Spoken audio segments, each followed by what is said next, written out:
जय श्री कृष्ण दोस्तों, कैसे हैं आप? अच्छे होंगे, स्वस्थ होंगे, अपने घरों में खुश होंगे। आपका बहुत बहुत स्वागत करती हूँ आपके ही यूट्यूब चैनल पे। जैसे कि आप जानते हैं कि मैं आपके लिए वास्तु टिप्स कुछ उपाय लेके आती हूँ, जिनको करने से अगर आपके जीवन में किसी भी प्रकार की कोई भी समस्या है उससे आप निजात पा सकते हैं। आज का उपाय मैं कुछ इसी प्रकार का लेके आई हूँ। जैसे कि पूर्णिमा पूर्णिमा जब आती है तो आपने ये उपाय करना है। लगातार आपने 11 दिन तक इस उपाय को करना है। बहुत ही सरल है, बहुत ही आसान सा, ये अचूक सा उपाय। अगर आपने एक बार नियमित रूप से इसको कर लिया तो आपके जीवन की किसी भी तरह की कोई भी समस्या है, या आपके घर में किसी तरह की कोई भी समस्या, कोई भी परेशानी है, किसी तरह का गृह कलेश है, या माता लक्ष्मी का वास नहीं हो रहा है आपके घर में आर्थिक तंगी का भाव होता चला जा रहा है, बच्चों के जीवन में सफलता नहीं मिल पा रही है, मांगलिक कार्य रुक चुके हैं, विवाह संबंधी अड़चने उनके जीवन में आ रही है, बात बनते बनते बिगड़ जाती है, घर में इतनी ज्यादा मतलब कि मानसिक तनाव हो चुका है, आपसी प्रेम नहीं है, तो इस उपाय को करने से आपके घर की जितने भी नेगेटिविटी है वो सारी दूर हो जाएगी। बहुत ही सरल और बहुत ही आसान सा, ये अचूक सा उपाय है। अगर आपने कर लिया ना नियमित रूप से, जिस तरह से मैंने आपको बताया है, तो आप यकीन मानिए कि आपके घर की सारी परेशानियां दूर हो जाएगी। आपका अगर कोई कार्य काफी लंबे समय से रुका है तो वो पूरा हो जाएगा। आपने करना क्या है, हाँ, उपाय बताने से पहले मैं आप सबसे एक निवेदन करना चाहती हूँ कि अगर आप मेरी वीडियो पे पहली बार हैं तो please like, share and subscribe करना ना भूलें। सब्सक्राइब करते समय बेल आइकन बटन को जरूर दबाना, जिससे कि मेरे चैनल की सारी नोटिफिकेशन आप तक अवश्य पहुंचे। और हाँ, अगर आपको मेरी वीडियोस अच्छी लगती है तो प्लीज कमेंट्स बॉक्स में जय श्री कृष्णा लिखना ना भूलें। तो मैं अब आपको अपना उपाय बताती हूँ कि आपने करना क्या है।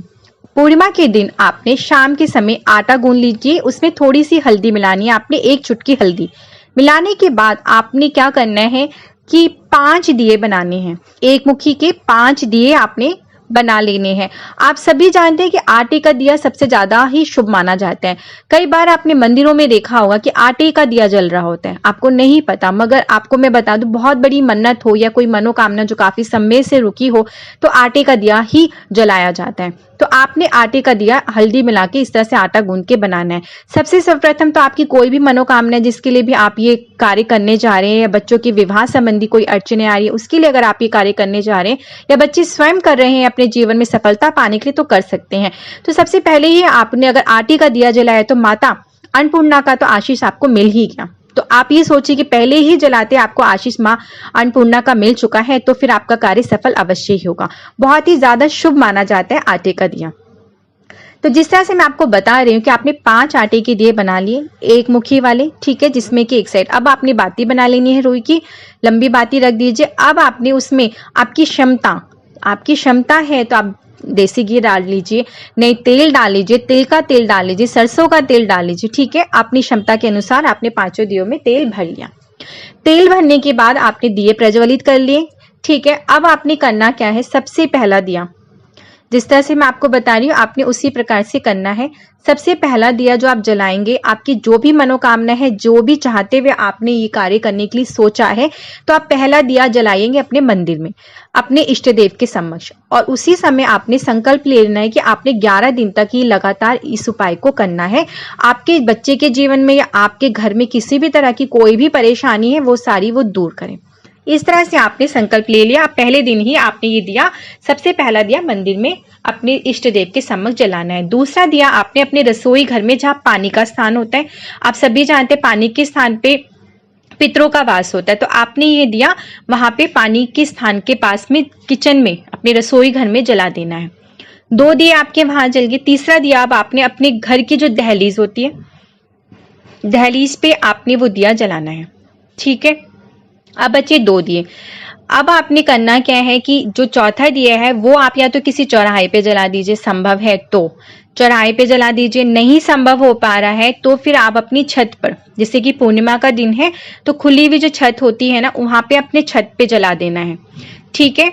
मतलब चंद्र देवता के नियमित होकर आपने वे दिया वहां जला दीजिए। अगर संभव हो सकता है आपसे तो आप फिर इसे चौराहे पे जला देना। ये करना है चौथे दिए के साथ। अब बचा 5वां दिया। 5वां दिया आपने श्री लक्ष्मी नारायण भगवान के नाम से किसी मंदिर में, जहां पे आपको श्री लक्ष्मी नारायण भगवान की प्रतिमा मिल जाए, ठीक है, या नहीं भी है तो भी कोई बात नहीं, आपने ये दिया मंदिर में जाके जलाना है। भगवान के समक्ष, ठीक है। और आपके जीवन की या आपके बच्चे के जीवन की जो भी परेशानी, आप जिस भी मनोकामना को पूरा करने के लिए ये संकल्प लिया है आपने, वह आपने भगवान से बोलना है और ये दिया वहां पे आपने जलाना है। इस तरह से आपने 11 दिन तक लगातार ये 5 दिए अवश्य जलाने हैं, रोज इसी तरीके से, जैसे कि मैंने आपको बताया, नियम से आपने ये उपाय करना है, नियमित रूप से ये उपाय करना है। ये नहीं कि आपने इसको बीच में छोड़ दिया फिर नहीं, ऐसे नहीं, आप नियमित रूप से इसे ढंग से अच्छे तरीके से उसी तरीके से करेंगे। 5 दिए आपने रोज आटा गूंद के बनाने हैं और इस तरह से करना है।